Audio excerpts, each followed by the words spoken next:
क़याम पाकिस्तान से कई बरस कबल मोहम्मद अली जिन्नाह तिपदिक या टीबी की मुहलिक बीमारी का शिकार हो चुके थे, जिसके बायस इनके फेफड़ों पर धब्बे आ गए थे। लेकिन इन्होंने इस बात को सीगा राज में रखा, क्योंकि कांग्रेसी रहनुमाओं और लॉर्ड माउंटबेटन को अगर इसका इल्म हो जाता तो शायद वो तकसीम हिंद से बचने और पाकिस्तान का क़याम अमल में आने से रोकने के लिए कायदे आज़म की मौत का इंतज़ार करते। कायदे आज़म मोहम्मद अली जिन्नाह के सवाने निगारों के मुताबिक सन 1930 से जिन्नाह तिपदिक का शिकार चले आ रहे थे, और ये बात सिर्फ इनकी बहन और इनके ज़ाती मुआलिज डॉक्टर इलाही बख्श को मालूम थी। कहा जाता है कि जिन्नाह ने अपनी बीमारी को छुपाया क्योंकि ये इन्हें और क़याम पाकिस्तान की तहरीक को सियासी तौर पर नुकसान पहुंचा सकती थी। सन 1938 में अपने एक दोस्त को ख़त में वो लिखते हैं कि तुमने अखबार में मेरे दौरों के बारे में पढ़ा होगा। मैं अपनी खराबी सेहत की वजह से अपने दौरों में बेकायदगियों का शिकार था, जिसकी वजह मेरी खराबी सेहत थी।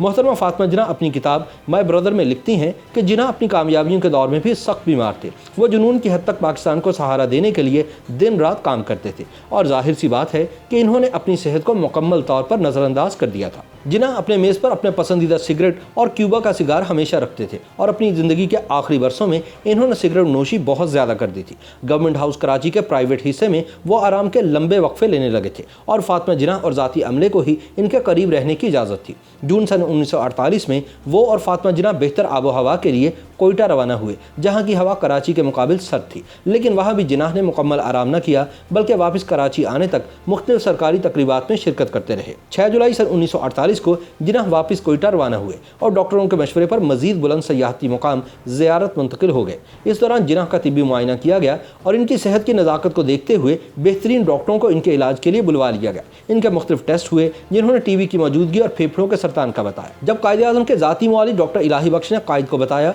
कि वो फेफड़ों के मर्ज़ में मुब्तला हैं, तो जिन्नाह बोले कि हाँ मैं जानता हूँ, लेकिन मैंने अपनी बीमारी को इसलिए छुपा कर रखा कि कहीं कांग्रेसी और अंग्रेज़ इसका फ़ायदा उठाते हुए पाकिस्तान के क़याम को इल्तवा में न डाल देते। जिन्नाह को उस दौर की मौजज़ाती दवाई स्ट्रेप्टोमाइसिन दी गई, लेकिन कुछ अफाका न हुआ। लोगों की नमाज ईद में इनके लिए की गई खुसूसी दुआओं के बावजूद जिन्नाह की सेहत दिन ब दिन बिगड़ती गई। जिन्नाह को मुल्क के पहले यौम आज़ादी से एक दिन कबल 13 अगस्त को कम ऊंचे मुकाम कोयटा लाया गया। इन्होंने उस दिन की मुनासबत से एक पैगाम जारी किया। उस वक्त कायद का वजन गिर कर महज 36 किलोग्राम रह गया था। डॉक्टर्स को यकीन था कि अगर इस हालत में इन्हें कराची जिंदा ले जाया गया तो तब भी ये कम ही अरसा जी पाएंगे, लेकिन जिन्नाह कराची जाने पर तजब्जुब का शिकार थे। वो नहीं चाहते थे कि इनके मुआलिज इन्हें बेकार स्ट्रेचर पर बिठाकर माजूर ख्याल करें। 9 सितंबर को जिन्नाह को नमूनिया ने भी आ घेरा। अब डॉक्टरों ने इन्हें कराची लौटने का मशवरा दिया, जहां वो इनका बेहतरीन इलाज कर सकते थे।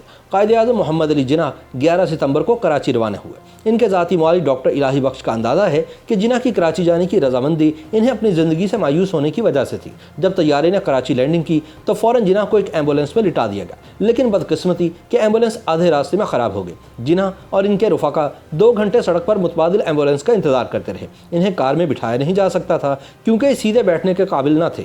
दूसरी एम्बुलेंस पहुंची तो जिन्नाह को सरकारी घर मुंतकिल किया गया। यूं शाम 6:10 पर वो गवर्नर जनरल हाउस पहुंचे। एयरपोर्ट से रिहाइशगाह तक 9 मील का फासला, जो ज़्यादा से ज़्यादा 15-20 मिनट में तय हो जाना चाहिए था, तकरीबन 2 घंटों में तय हुआ। यानी 2 घंटे कोयटा से कराची तक और 2 घंटे एयरपोर्ट से गवर्नर जनरल हाउस तक। ये तकलीफ दे सफ़र जिन्नाह ने उस कसम पुरसी के आलम में किया कि हमारी तारीख में इसकी कोई मिसाल नहीं मिलती और ना ही कोई इसकी तौजीह मिलती है। गवर्नर जनरल हाउस पहुंचने के बाद जिन्नाह फ़कत 4.25 घंटे जिंदा रहे, और इस दौरान वो तकरीबन गुनूदगी के आलम में ही रहे।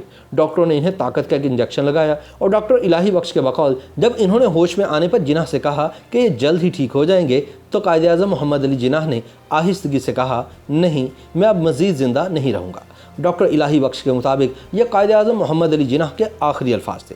डॉक्टर रियाज अली शाह ने लिखा कि जिन्नाह के आखिरी अल्फाज थे अल्लाह पाकिस्तान, जबकि फातिमा जिन्नाह माय ब्रदर में लिखती हैं कि उनके भाई जिन्नाह ने 2 घंटे की पुरसकून और बेखलल नींद के बाद अपनी आंखें खोली, सर और आंखों से मुझे अपने करीब बुलाया और मेरे साथ बात करने की आखिरी कोशिश की। इनके लबों से सरगोशी के आलम में निकला, फाती, खुदा हाफिज़, ला इलाहा इल्लल्लाह मुहम्मदुर रसूलुल्लाह। फिर इनका सर दाएं जानिब को आहिस्तगी से ढलक गया और इनकी आंखें बंद हो गईं। यूं 11 सितंबर सन 1948 को पाकिस्तान बनने के सिर्फ 1 बरस बाद कायदे आज़म मोहम्मद अली जिन्नाह इंतकाल फरमा गए। पाकिस्तान एट दी हेम नामी किताब लिखने वाले भारतीय मुसन्निफ तिलक देवेश्वर बताते हैं कि जिन्नाह के एक ज़ाती मुआलिज डॉक्टर पटेल बहुत ही पेशावर डॉक्टर थे, लिहाजा क़याम पाकिस्तान से कबल उन्होंने किसी को जिन्नाह की बीमारी की खबर नहीं होने दी।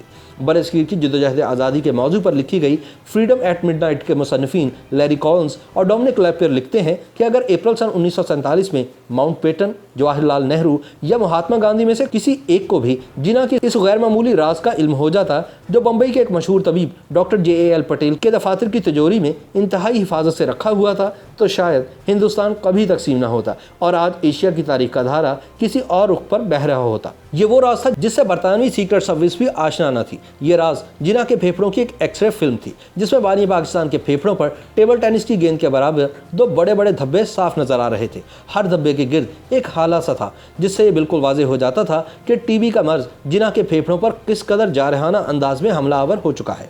डॉक्टर पटेल ने जिना की दरख्वास्त पर इन एक्सरेज के बारे में कभी किसी को कुछ नहीं बताया, ताहम उन्होंने जिना को इलाज और सेहतयाबी के लिए ये मशवरा ज़रूर दिया कि इनका इलाज सिर्फ और सिर्फ आराम में मुज़बिर है। मगर बानी पाकिस्तान के पास आराम का वक्त कहाँ था। उनके पास वक्त कम और काम बहुत ज़्यादा था और वो बाकायदा इलाज का अहतमाम कभी ना कर सके।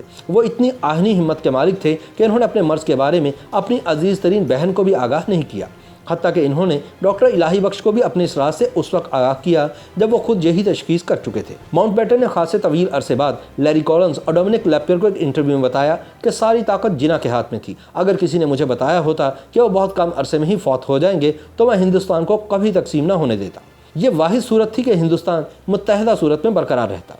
रास्ते का पत्थर सिर्फ मिस्टर जिना थे, दूसरे रहनुमा इस कदर बेलोच नहीं थे और मुझे यकीन है कि कांग्रेस इन लोगों के साथ किसी मुफाहमत पर पहुंच जाती और पाकिस्तान ताक़यामत वजूद में ना आता। YouTube पर गूगली न्यूज देखने के लिए youtube.com की सर्च बार में गूगली न्यूज TV टाइप करें। गूगली न्यूज के पेज पर सुर्ख रंग के सब्सक्रिप्शन वाले बटन पर क्लिक करना ना भूलिए। YouTube पेज पर अपलोड होने वाली वीडियोस से बाखबर रहने के लिए बेल आइकन पर क्लिक कीजिए। आपको हर नई वीडियो के बारे में नोटिफिकेशन मौसूल हो जाएगा।